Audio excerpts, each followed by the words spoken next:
2014 সালে টি-20 বিশ্বকাপে বাংলাদেশ মুখোমুখি হয়েছিল হংকংয়ের, এবং সেই ম্যাচটা কোথায় হয়েছিল জানেন? চট্টগ্রামে। ম্যাচের ফলাফল কি হয়েছিল মনে আছে? বাংলাদেশ হংকংয়ের কাছে হেরেছিল। বাংলাদেশের হয়ে কে কে খেলেছিল? তামিম ইকবাল, সাকিব আল হাসান, মুশফিকুর রহিম, মাহমুদুল্লাহ রিয়াদ, সবাই। তারপরেও বাংলাদেশ 2 উইকেটে হংকংয়ের বিপক্ষে হেরেছিল। 108 করেছিল, হংকং 114 করে ফেলেছিল 8 উইকেটে। তো এখনকার বাস্তবতা ভিন্ন, সেটা 11 বছর আগের কথা। এখন বাংলাদেশ ডিফারেন্ট টিম, এবং প্রথম ম্যাচে হংকং আসলে আফগানিস্তানের বিপক্ষে বিলো এভারেজ ক্রিকেট খেলেছে। প্রথমে ব্যাট করে আফগানরা 188 করেছে, এবং মাত্র 94 পর্যন্ত বিশ্বকাপে পৌঁছতে পেরেছে হংকং। বিশাল ব্যবধানে তারা ম্যাচ হেরেছে। এবং আফগানদের ক্ষেত্রে যে ব্যাপারটা লক্ষণীয় ছিল, লোয়ার মিডল অর্ডারে যেভাবে ওমার সাহেব ব্যাট করেছে, শেষ 3 ওভারে অলমোস্ট 60 রান তুলেছে আফগানিস্তান। তো বাংলাদেশ আসলে কেমন করবে হংকংয়ের বিপক্ষে? বাংলাদেশের 2 ওপেনার সুপার ফর্মে রয়েছে, ছক্কার প্রতিযোগিতা রয়েছে। তানজিদ তামিম এবছর 23টা ছক্কা মেরেছে, পারভেজ হোসেন ইমনের ব্যাট থেকে 22টা ছক্কা এসছে। সুতরাং তাদের উচিত হংকংয়ের বিপক্ষে দুর্দান্ত শুরু করা। আবুধাবিতে বাংলাদেশ 2 ম্যাচ খেলেছে, এখন পর্যন্ত 2 ম্যাচের একটাতেও জিততে পারেনি। 2021-এর বিশ্বকাপে সেই 2টা ম্যাচ খেলেছিল। সো হংকংকে হারাতে পারলে আবুধাবির মাটিতে বাংলাদেশ প্রথম জয় পাবে।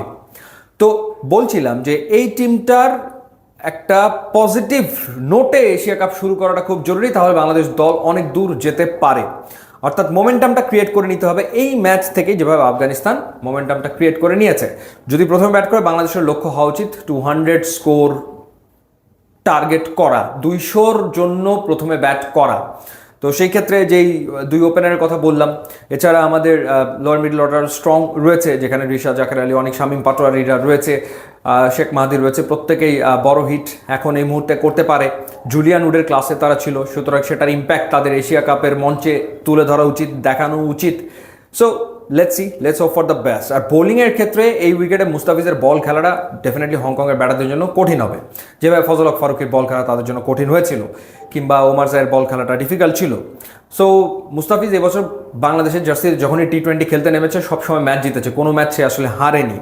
সো মুস্তাফিজের সাথে তাসকিনের সাথে Tanzim Sakib, tremendous pace attack, দুর্দান্ত। সাথে কাপল অফ স্পিনার্স, যেভাবে আফগান স্পিনাররা ডোমিনেট করছে, বাংলাদেশের স্পিনাররা কেন পারবে না? ডেফিনেটলি তারাও ডোমিনেট করবে বলে আমার কাছে মনে হয় হংকংয়ের এগেনস্টে।